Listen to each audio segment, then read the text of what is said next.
Pegang kunci surga, gak pegang kunci neraka. Maka aneh kalau kamu masuk neraka itu aneh. Coba kita pegang kunci surga apa kunci neraka?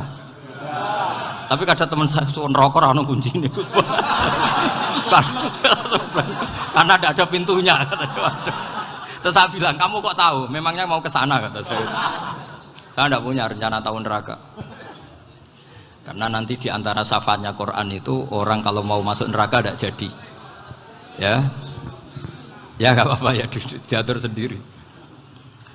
Jadi di antara syafaatnya Quran itu orang nggak jadi masuk neraka. Jadi syafaat itu ada dua, dari neraka diangkat ke surga, dan itu bisa lama itu.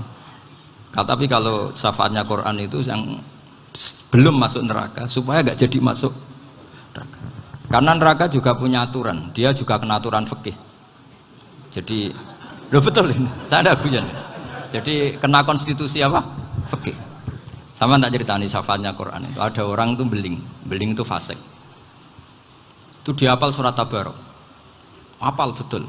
Tabarakalladzi biyadihil mulku wa huwa ala kulli syai'in qadir alladzi khalaqal mauta wal hayata. Pertanyaannya gini, boleh enggak orang menginjek surat Baqarah? Boleh enggak? Enggak. Padahal orang hafal Quran itu artinya ayat itu ada di hatinya. Fa inna wa ta'ala la yu'adzibu qalban wa al-Qur'ana. Allah tidak akan menyiksa hati yang menyimpan Quran, yang jadi flash disknya Quran, yang jadi rekaman Quran. Singkat cerita orang ini hafal. Pas ketemu Mungkar Nakir prosedur kan, ini orang fasik mau diantemin sama Mungkar Nakir. Prosedur ya, dia kan prosedur standar. Si surat Tabarok akhirnya menjelma jadi seseorang yang gagah berani. Kamu nggak boleh nyiksa orang ini. Saya ini kalamullah. Kalau kamu nyiksa dia berarti nyiksa saya. Kamu berani sama kalamullah. Wah ya tidak berani jadi Mungkar Nakir. Tapi orang itu nakal, harus saya gebukin. Tapi kata Quran tadi, tapi saya di situ pasti kena saya. Oh debat, nggak ada lajnahnya ini nggak ikut. Kalau Gus Wirjon ikut jadi lajnah deh. Kalau jadi lajnah pasti kroninan. Kalau santrinya dimenangkan nanti. Akhirnya debat. Ya sudah kita ketemu Allah. Akhirnya Mungkar Nakir sama Quran tadi surat Tabarok datang sowan sama Allah. Terus kata Allah, memangnya kenapa Mungkar Nakir? Saya harus nyiksa dia karena dia fasik ya Allah. Memangnya kenapa surat Tabarok? Saya ada di situ. Menurut aturan orang tuh nggak boleh injak-injak Quran. Kalau dia nutuk saya, nutuk Quran, itu harus dikasih tahu fikihnya Mungkar Nakir. Akhirnya Allah ngendikan gini ke surat Tabarok. Ya sudah terserah kamu. Kalau terserah kula Gusti, Mungkar Nakir nggak boleh nyentuh orang ini. Ya sudah selamat. Sehingga terus itu sama baca di termasuk mujizatnya surat Tabarok di tafsir Ibnu Katsir banyak. Karena tadi logikanya malaikat itu juga kena aturan fikih. Sehingga banyak ulama termasuk Said Muhammad ngendikan pertanyaan Mungkar Nakir itu tidak semua orang kena. Kalau semua orang kena nanti kalau tanya Nabi Muhammad, waman nabiyuka? Kacau kan jamnya. Nabi kamu siapa? Lu saya ini nabi. Iya kan? Lah nanti kalau pas ketemu Nabi Ibrahim, waman abuka? Jadi repot kan? Makanya ada kiai yang guyon kalau ditanya marab buka, saya ini guru tauhid sembrono. Saya ini ngajar Ummul Barohin, kamu tanya marab buka.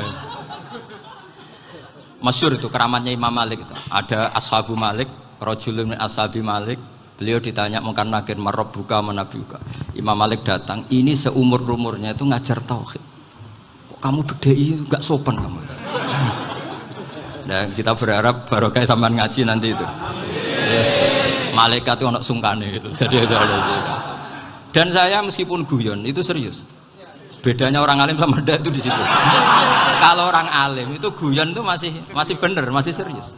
Coba saya bacakan ayatnya. Ala inna auliya Allahi la khaufun alaihim wa lahum yahzanun.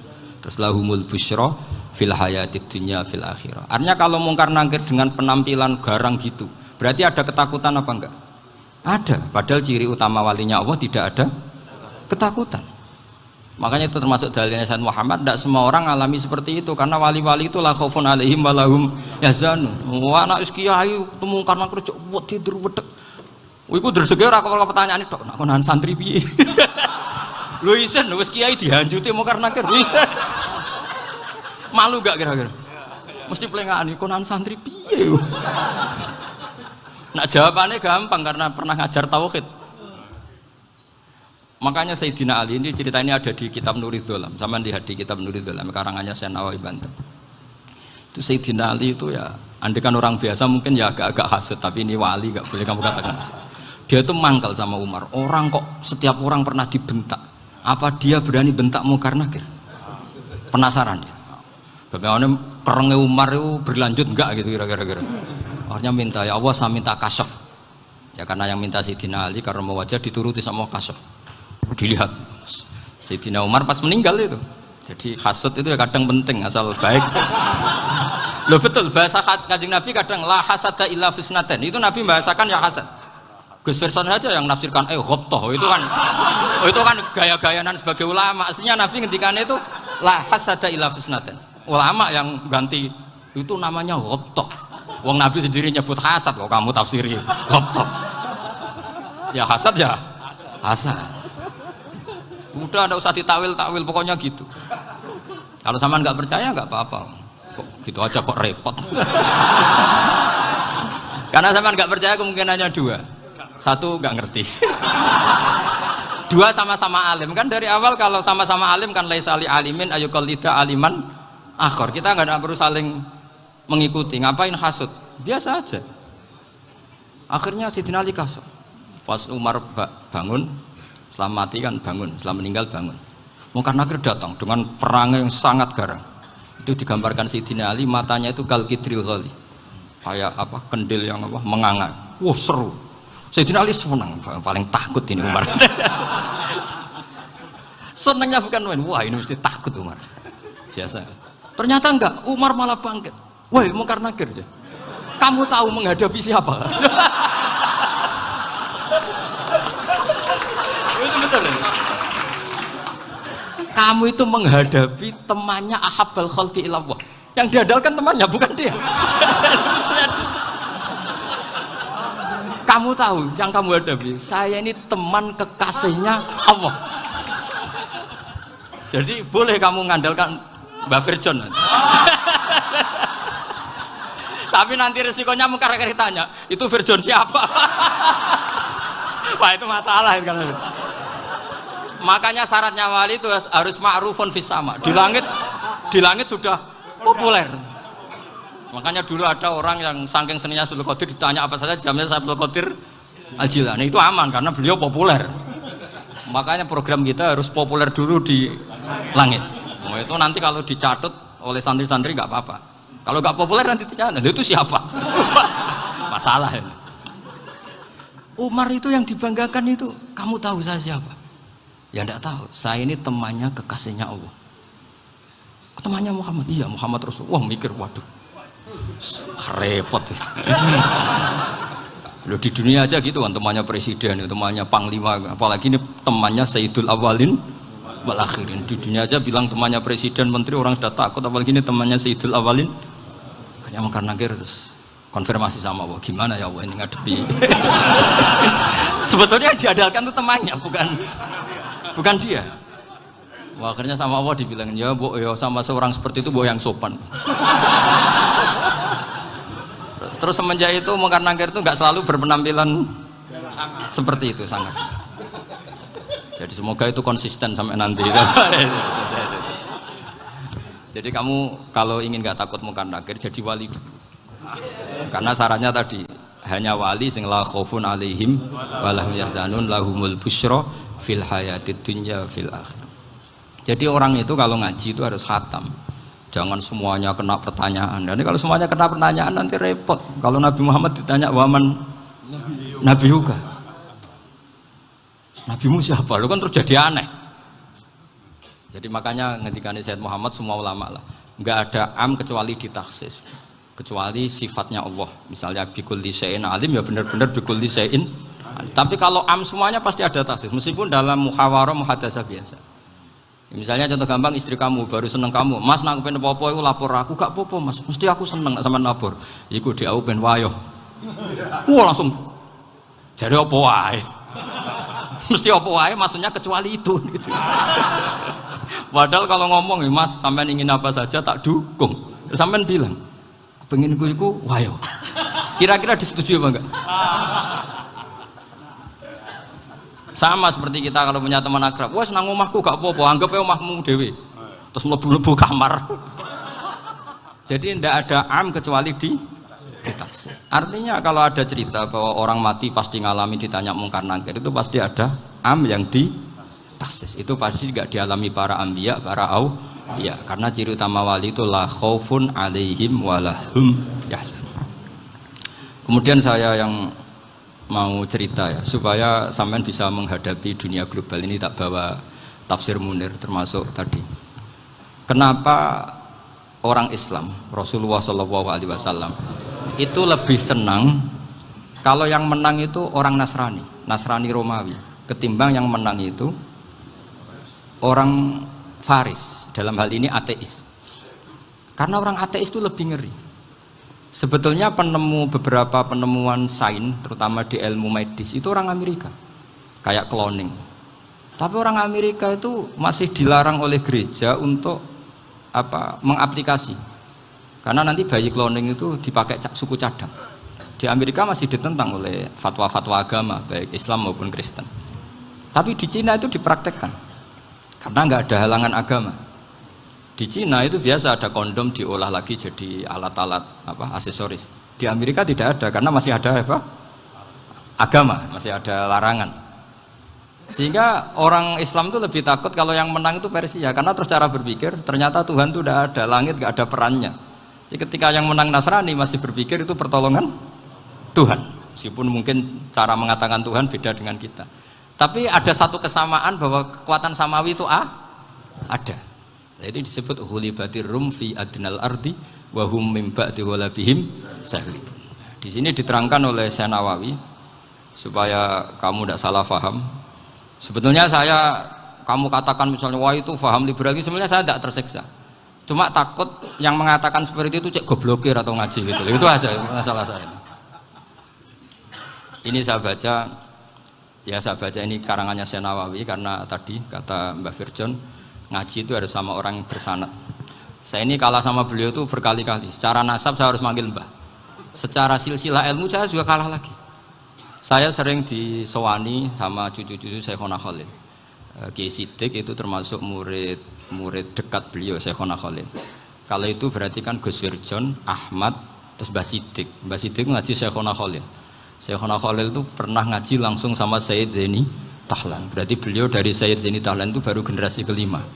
Sementara saya itu sudah ke-7 atau ke-6. Saya, Mbah Mun, Mbah Karim misalnya, Mbah Hashim, Mbah Mahfud Termas, Sayyid Abi Bakar Sato yang ngarangnya Anatul Thalibin, baru Sayyid Zaini Tahlan. Berarti saya ke-7, kalah lagi. Tapi untuk jadi wali biasanya cepat saya.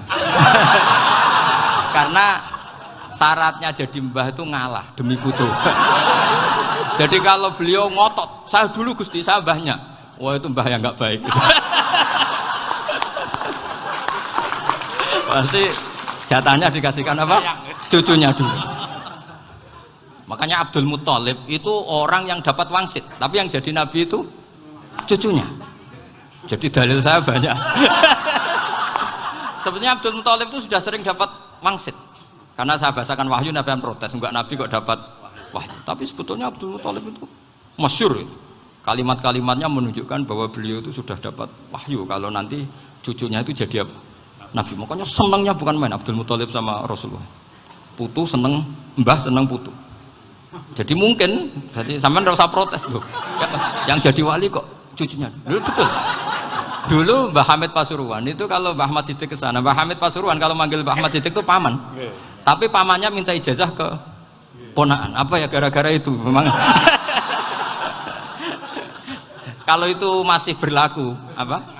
Ngalah tadi. Kayaknya masih apa? Hawane masih. Hawane masih. Karena melihat tren-tren langit masih gitu kayaknya masih.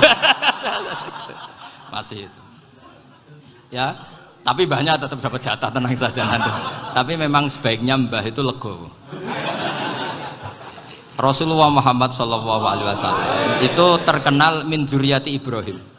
Tapi kata Rasulullah, ana dakwatu Ibrahim wa bisyaratu Isa. Aku nganti ngene iki barokah dongane Nabi siapa?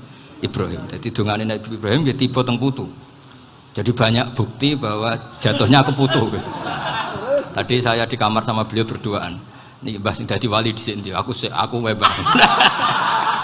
Cocokan tadi. Nah, kenapa saya akhir-akhir ini gulirkan daftar wali? Kenapa? Saya ini resah ya, orang sudah ingin dicintai pejabat, dicintai tetangga, dicintai teman. Tapi kadang-kadang orang lupa lagi dicintai apa. Makanya saya meskipun guyon, tapi ini amdan, bukan sahwan. Supaya orang punya cita-cita lagi jadi wali, ingin dicintai Allah. Kita ini terlalu lama ingin dicintai makhluk, Mbok yau naik kelas sedikit lah. Ingin dicintai Allah Subhanahu wa Ta'ala. Meskipun saya guyon, tapi tadi guyon saya tuh lebih serius ketimbang serius Anda. Karena tak pikir saya tuh kalau pergi itu seneng ngebis, bukan karena saya tidak punya mobil, tapi saya sering mau butuh itu supaya nggak diganggu. Karena saya tuh harus punya waktu sendiri. Kalau ngebis kan ketemu orang nggak kenal, tapi sekarang ya agak susah, banyak yang kenal. Dan susahnya lagi nggak minta ijazah, minta foto. Aduh, repot tuh. Mau dibenci itu umatnya Rasulullah Shallallahu Alaihi Wasallam. Mau disetujui itu sanatnya mana? Kalau ketemu orang alim minta apa? Foto. Itu nggak ada sanatnya. Nggak tahu saya itu mazhab dari mana itu. Ya mazhab milenial yang jelas itu kan. Ini tak baca ya biar dapat. Karena ini kenangan saya sama Mbak Ahmad Siddiq. Saya masih ingat betul beliau ngisi hallnya Mbak Abdullah bin Umar, berarti abahnya Mbak Hamid. Karena mbah saya itu Fatimah binti Khalid bin Umar. Kalau Mbak Hamid itu Hamid bin Abdullah bin Umar. Itu saya masih ingat betul zaman itu Mbah Hamid siap hall di Lasem itu rawuh dan saya derek mbah saya karena masih misanan datang ke Lasem. Itu beliau pas itu ngisi sama Mbah Mun. Mbah Mun masih muda, Ki Ahmad Siddiq sepuh senior. Itu beliau cerita bahwa dulu ketika Indonesia dijajah Jepang itu para kiai mimpi dibacakan ayat Khulifatir Rum fi adnal ardi wa hum min ba'di walabihim. Terus ada kiai yang tanya, takwilannya gimana? Ya nanti Jepang pulang bukan karena kita yang mengalahkan, tapi Jepang ada yang mengalahkan sendiri, meskipun tidak kita. Kayak dulu Faris tidak dikalahkan Islam, tapi dikalahkan Romawi, tapi yang senang umat Islam. Wa yawma idzi yafrahul mu'min. Itu luar biasa ulama-ulama kita. Delalah kejadiannya Indonesia seperti itu. Yaitu kita tidak mengalahkan Jepang, tapi Jepang pulang sendiri karena dikalahkan apa? Sekutu. Ya ini saya baca. Ini tidak usah dicek bacanya bener apa enggak, sudah aman apa? Aman. Karena kalau saya salah itu ya sengaja. Artinya ya sengaja saja. Ya biasa maksudnya. Saya kemarin ngisi di Pondok Peloso, di Pondok Al Munawir Jogja. Salah itu ada dua, ada salah memang benar-benar salah. Itu enggak apa-apa, bisa dimakfu. Karena mesti sangke wong goblok salah yang terus itu. Ada salah bawaan ilmu, itu repot tuh dadaninnya. Karena misalnya kita yang biasa belajar qiraah safah wayah sibuhu, mesti diulang lagi wayah sabuhu. Karena qiraahnya Imam Asim itu hasibah yah sabu bi fathis sin. Sementara kita kalau ngaji kitab kulino yahsib. Sehingga kita yang biasa belajar safah itu kalau baca kitab itu kayak orang bingung. Kadang-kadang yang ngaji juga bingung. Gus Pak mau cok bulan pilih. Ya tepat-tepatan. Ada yang mengatakan Gus Pak bingung. Ada yang mengatakan Gus Ba alim alamah, tepat-tepatan nasib tadi. Karena memang ya saf'ah memang seperti itu. Misalnya kufuan itu Imam Asim baca kufuan. Tapi beliau punya murid namanya Syu'bah. Itu kalau baca kuf'an.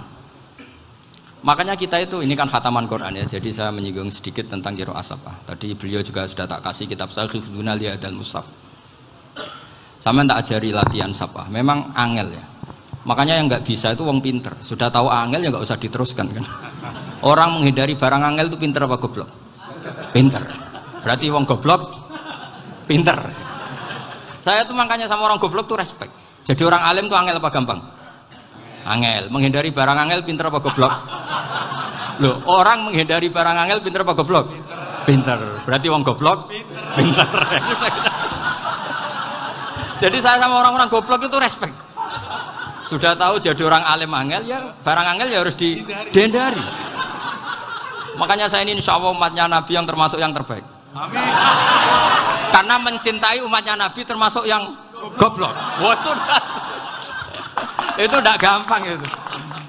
Karena tadi sudah tahu ya.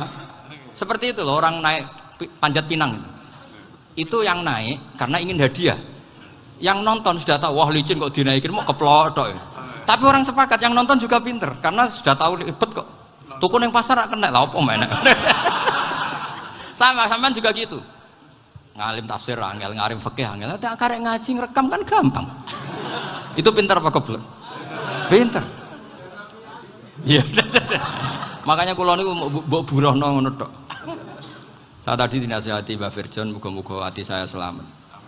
Saya itu meskipun kata orang banyak, muhibbin saya banyak, tapi saya insya Allah tidak riya. Saya itu pakai kitab namanya Tasbidul Fuad, itu karangannya Sayyid Abdul Al-Haddad. Ketika beliau punya muhibbin banyak ditanya, bagaimana ya Habib Anda menjaga hati Anda? Jamnya Sayyid Abdul Al-Haddad itu unik. Innama azzamu Allah. Mereka itu sebenarnya menghormati Allah. Cuma butuh sarana, dan itu saya. Jadi saya tahu sampean semua itu mencintai Quran, mencintai sunnah Rasul, mencintai hadis-hadis Rasul. Cuma sampean kan karena nggak paham, terus manfaatkan saya. Jadi sebenarnya saya ini korban. Korban. Jadi saya mau riak gimana? Korban kok mau. Bangganya di mana tuh? Coba sampean misalnya ngaji tafsir, belajar sendiri kan susah. Terkibnya susah, maknanya susah. Bahkan beli kitabnya kadang nggak kuat. Loh, untuk jadi alim tafsir itu kan harus beli kitab. Loh, saya sering belajar kitab itu jutaan. Tafsir Tobari, saya pernah beli kitab Fakhrur Razi itu berapa coba? 27 jilid. Karangannya Fakhrur, belum karangannya ulama modern, Imam Sya'rawi. Itu berapa jilid? Itu jutaan. Saya kemarin juga dihadiahi kitab Pak Quraish Shihab namanya Faidul Bari fi Syarhil Bukhari. Pak Quraish Shihab yang terkenal. Dia sering diskusi sama saya. Saya ngasih hadiah beliau ngasih hadiah saya. Oh itu harganya nggak kuat. Dadak kuat kadang di Indonesia nggak ada coba. Dan sama orang hebat menghindari kesulitan itu. Nah, kesulitan itu, sebab ngaji ikut, kalau nggak paham dirukok rekamannya sudah gitu. Pinter mana sampean sama saya? Pinter sampean kan? Bikin sosis susah, beli aja kok repot kan? Nah, makanya nggak boleh orang bilang, wah aku goblok reso tafsir, aku wong pinter. Makanya nanti kalau saya ketemu Nabi tidak termasuk orang yang mentahkir orang Islam.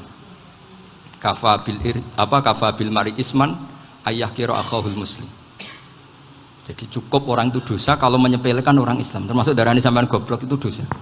Caranya nggak darani goblok ya tadi di logika tadi. Alim itu angel, gendari angel itu pinter, berarti wong bodoh pinter ya sudah gitu. Tapi tetap bodoh. Tapi ini satu cara untuk saya respect gitu.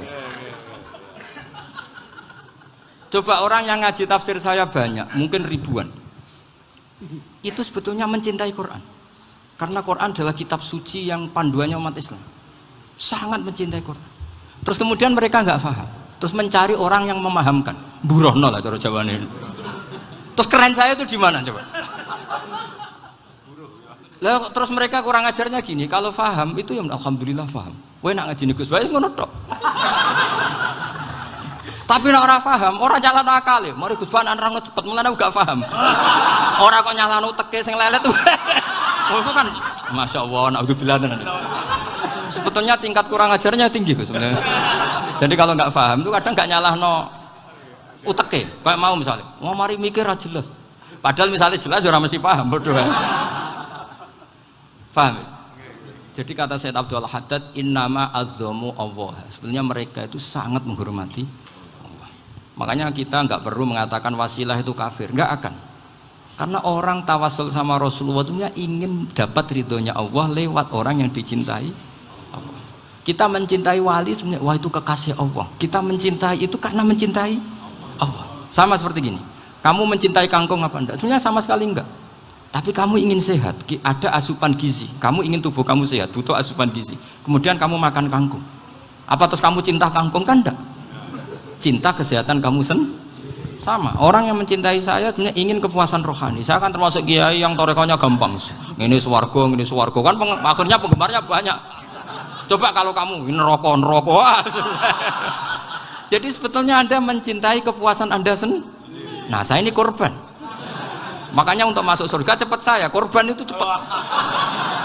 Da'watul mazlum la turaddu kan gitu. Laisa bainahu wa bainallah hijab. Jadi saya kalau donga langsung seret langit. Karena mazlum.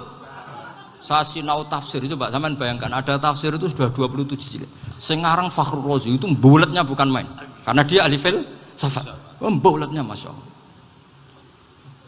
Sudah gitu sinau Jalalain kadang dikomen oleh Sawi. Sudah kita percaya Jalalain boleh dibully Sawi. Percaya Sawi dikandani, oh iku Maliki ra Sawi. Oh, ribet. Sudah gitu sinau Qurtubi, sinau tafsir Tabari itu susahnya. Belinya susah, belajarnya susah. Padahal saya punya keluarga, punya istri, punya anak. Bayangkan kalau istri saya rewel kayak istri sampean. Wah itu, tapi alhamdulillah enggak. Sama sekali enggak. Allah sudah milihkan, wah ini bahaya kalau punya istri rewel. Imam Sibawai itu kitabnya banyak, tapi yang terbukukan hanya kitab Sibawai. Karena beliau kalau sudah belajar lupa istri. Hanya pas beliau di pasar, kitabnya dibakar semua sama istrinya. Karena dianggap saingannya. Ternyata yang dicerai tidak kitabnya, malah istrinya. Itu Imam siapa? Tapi alhamdulillah kitab saya nggak terbakar, aman. Saya teruskan ya. Jadi untuk menjaga riya dilatih innama azzamu Allah. Sebenarnya mereka itu menghormati Allah. Sehingga wasail-wasail itu sebenarnya nggak pernah jadi subjek pelaku utama, enggak. Tetap Allah. Sebab itu kata Sayyid Muhammad, kamu kok mengatakan wasilah itu kafir itu gimana? Ketika innallaha qad ba'atsa lakum taluta malika. Talut itu ya manusia. PD-nya itu apa? Inna ayata mulkihi ayyatiyakumut tabut fihi sakinatum mir rabbikum wa baqiyatum mimma taraka alu Musa wa alu Harun tahmiluhul malaikah. Jadi beliau PD itu kalau bawa sunduk semacam peti sakti, sing di situ ada baqiyatum mimma taraka alu Musa wa alu Harun tahmiluhul malaikah. Ya kayak semacam jimat. Tapi saya bukan mensyariatkan jimat enggak, karena nanti banyak penjual yang pembohong juga gitu loh. Cuma cerita, kamu tidak usah mengatakan kafir. Dulu Talut PD-nya kalau bawa sunduk semacam peti kesaktian yang di situ ada baqiyatum mimma taraka alu Musa wa alu Harun tahmiluhul malaika. Sehingga Khalid bin Walid meskipun beliau sahabat dan menyaksikan wajah Rasulullah sallallahu alaihi wasallam, itu bawa sya'aratun min sya'aratihi Rasulullah sallallahu alaihi wasallam, bawa rambutnya Nabi. Perang kemana-mana itu diletakkan di pecinya. Nanti sama tanya lagi, masa pakai peci Khalid bin Walid ini? Wah panjang, sampai itu repot. Sampai tak warai ngaji usul fikih. Usul fikih itu kalau ngaji itu ada istilah tangkihul manat. Ini mesti ini wilayah yang kita bisa berdebat sama Mbah Firjon. Dulu itu musuh saya karena saya makili Anwar, beliau makili Peloso. Tapi tahu-tahu kalah tua terus saya mengundurkan diri. Di fikih itu ada istilah, ada tangkihul manat, ada tahqiqul manat, ada tangkihul manat. Tangkih itu kira-kira gini, lafadz hadis itu dibuang sekian untuk tahu bahwa itu madarul hukmi. Misalnya gini, tak beri contoh paling gampang. Sama harus paham, kalau nggak paham nggak pinter-pinter. Ja'a a'rabiyun ila Rasulillah sallallahu alaihi wasallam. Ya karena ini menghormati Mbah Ahmad Siddiq, beliau orang alim, jadi ngaji ini tetap ada suasana alim. Ya harus ada suasana alim. Nggak perlu jadi orang alim tadi, susah. Sudah ngindari susah itu pintar. Sudah itu aja. Jadi orang alim susah, ngindari barang susah pintar. Berarti orang tidak alim pintar. Nah, meskipun tetap sudah kita itu pegangi sampai mati nanti. Loh, jadi orang alim itu repot. Itu kata Imam Ghazali, kalau orang alim kalau mau masuk surga itu sama Allah nggak boleh. Kif, kamu nggak boleh langsung masuk surga. Coba cari umat kamu, syafaati dulu.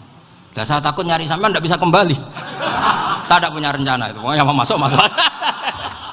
Boleh sampean kuaduan, aduan balik raroh dewa, repot nanti saya. Berat jadi orang alim itu berat. Ya saya teruskan ya. Ada tangkihul manat. Ja'a a'rabiyun ila Rasulillah sallallahu alaihi wasallam. Faqala ahlaktu wa ma ahlakaka qal waqatu imraati fi nahari Ramadan.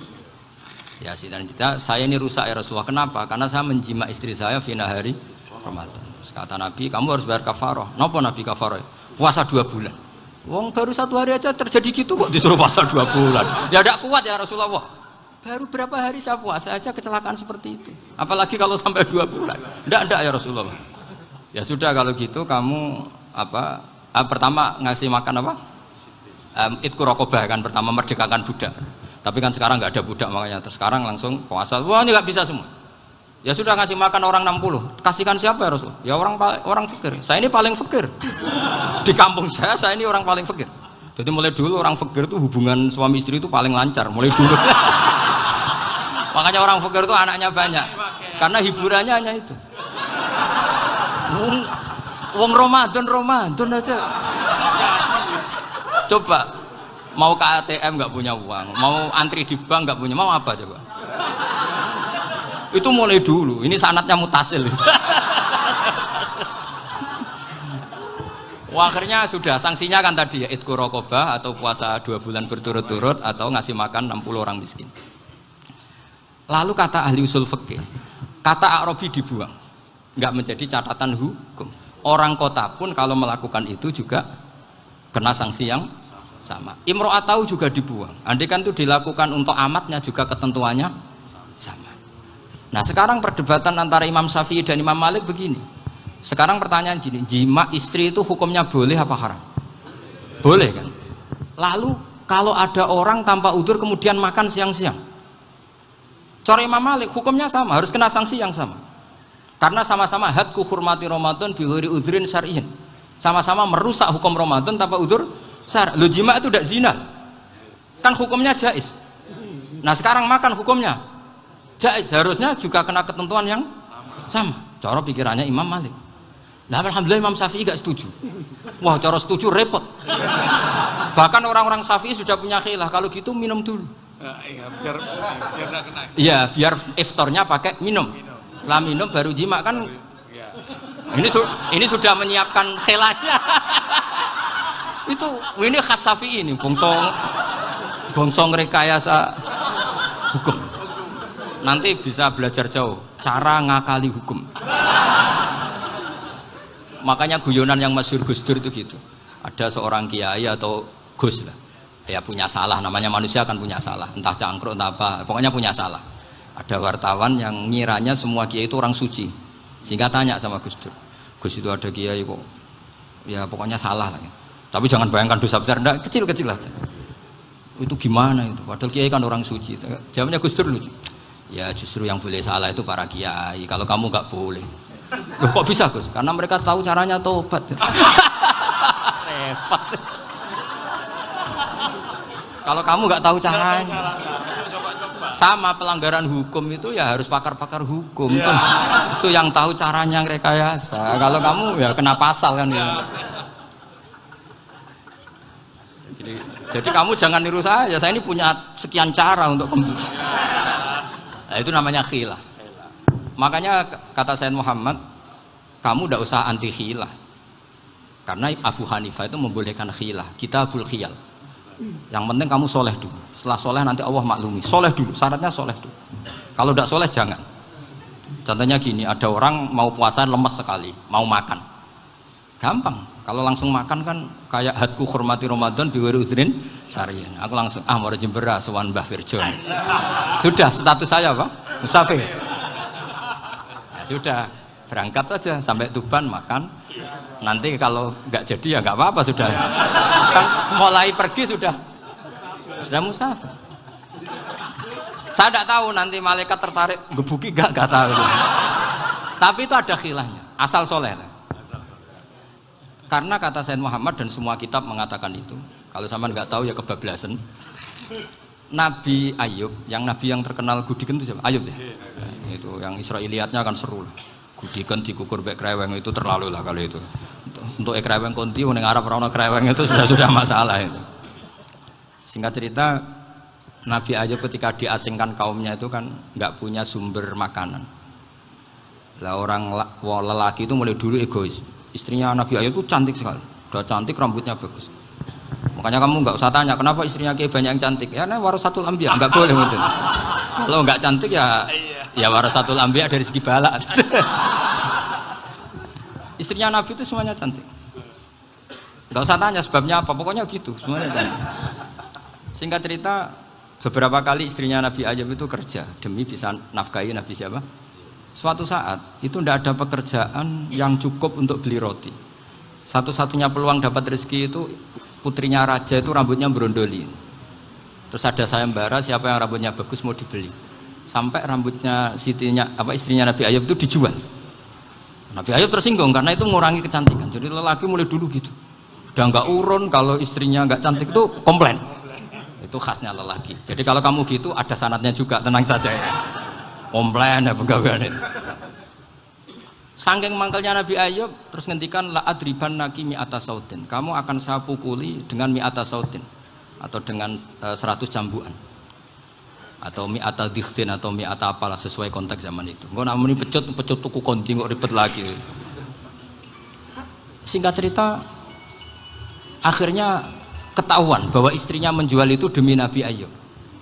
Allah nggak ridho kalau kekasihnya yaitu istrinya Nabi Ayub wis perjuangan kayak gitu malah kena hukuman.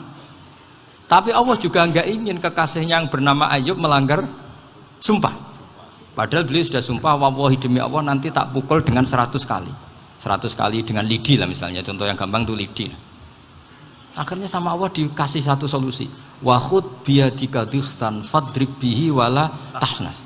Ya sudah, lidi itu ikat jumlahnya 100. Terus pukul sekali saja, anggap saja sudah 100. Iku pangeran sing wari ngakali ngono iku pangeran. Tapi syaratnya soleh, syaratnya soleh. Jadi kalau kamu anti khilaf berarti anti ajarannya Allah di ayat itu. Wa khud biyadika dikhtan fadrib bihi wala tahnas. Itu dulu ada, ini cerita di Ithaf, ini cerita terakhir, ini sudah, sama jangan nama sudah. Terus pengumuman tadi, yang nggak pernah sepuh ngutang saya itu haram tadi. Karena tadi saya punya kewajiban di rumah yang bisa menggugurkan ya kewajiban yang lebih besar. Lebih besar itu ya tadi, bisa pernah guru, pernah sepuh, yang jelas nggak umur. Umur sampean menangkap itu, tua serepot itu. Ada raja itu ganteng kaya, senengannya nikah perawan cantik. Oh, itu semua kampung mesti kenal. Mungkin digilir atau gimana pokoknya. Suatu saat ada pemuda suka sama perempuan yang di kampungnya, cantik sekali. Kemudian pemuda ini ternyata pekerja di kerajaan itu. Tiap hari ditanya, oh itu yang di kampung yang cantik siapa? Mau saya nikahin gini. Wah bahaya ini, saingannya raja. Jadi yang dibidik pemuda tadi itu saingannya. Si raja ini orang yang namanya raja kan gengsinya tinggi. Kaifatang kihuha wa qad ra'aitu qad qabbalaha rajulun. Kok mbok nikah piye? Saya tuh pernah melihat dicium lelaki. Wah, gak mau. Gak gelem wis kadung ditambung lan waqat qabbalaha rajulun. Saya pernah melihat sendiri qabbalaha rajulun, dicium oleh lelaki. Wah, sudah gak minat raja langsung gak keren. Suatu saat pemuda tadi nikahi perempuan itu. Rajanya marah-marah, kamu lelaki gak punya harga diri gini. Gak punya selera, gak punya harga diri, sudah pernah dicium orang kok tetap dinikah. Bilang ke raja, takrif manir rojul, lelaki itu siapa? Abuha. Kamu tahu lelaki itu siapa? Sopo? Abuha, bapaknya. Saya kan hanya bilang rojulun, pernah dicium lelaki. Lah pikirannya raja lelaki kue-kue yang ini. Tapi butuhnya cantom mau rojo ben gak sido, itu aja tuh. Baru kayak digulirkan gitu, wakot kebalaha rajulun. Wah nggak mau. Setelah itu suatu saat pegawainya tadi nikahi perempuan. Kamu nggak punya harga diri gini. Kamu tahu manir rajul apa abuha? Wah nak ngono aku gak poho-poho. Lah monggo sakniki wis bojo kula. Ora trimo wis diambung wis macam-macam. Lah itu namanya khilah. Apa? Khilah. Kalau di Balawa disebut tauriyah atau apalah. Tapi saya tidak ngajari sampean seperti itu. Sudah pinter sebelum saya ajarin. Bangsa ngakali kan sudah pinter. Ya ini terakhir tak baca Arabnya saja nanti. Bismillahirrahmanirrahim. Biar dapat barokahnya Syekh Nawawi juga barokahnya guru-guru. Bismillahirrahmanirrahim. Wa sababu nuzuli hadil ayati annahu kana baina farisa war rumi qitalun wa kanal musyrikuna yawadduna antaghliba farisu ar-ruma li anna farisa kanu majusiyan ummiyin wal muslimuna yawadduna ghalabatar rum ala faris liqaunihim ahla kitabin. Jadi zaman dulu orang Islam lebih senang kalau yang menang itu orang Nasrani. Kalau bandingannya ateis, karena bagaimanapun percaya kekuatan langit. Sementara orang ateis sama sekali tidak percaya kekuatan. Apapun bedanya kita dengan Nasrani itu ada kesamaan, yaitu percaya adanya kekuatan langit. Sehingga ketika orang Romawi kalah itu orang Islam ikut susah. Paham ya? Makanya ini tak baca biar sampean nggak macam-macam pikirannya. Fab'atha Kisra saat terusnya, ya pokoknya seperti itu. Akhirnya Rasulullah SAW berdoa lebih seneng yang menang itu Rom karena ahli kitab. Artinya apa? Kemenangan ahli kitab adalah kemenangan makhluk atau hamba Allah yang mentautkan kekuatan kita di bumi dengan kekuatan langit. Makanya saya berharap selain kita ikhtiar medis, kita harus memperbanyak istighfar. Bagaimanapun semua itu dari Allah Subhanahu wa Ta'ala. Kita menghormati negara dengan ikhtiarnya, tapi saya mohon sekali kita juga istighfar, karena semua itu juga ditentukan oleh Allah, oleh langit. Ya, saya kira demikian. Assalamualaikum warahmatullahi wabarakatuh.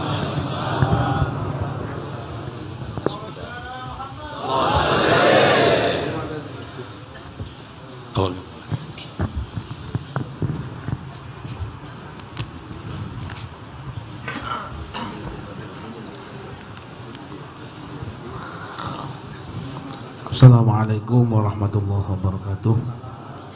Pengumuman Semaan Al-Quran rutin umum setiap Ahad Pahing untuk wilayah Jember dan sekitarnya.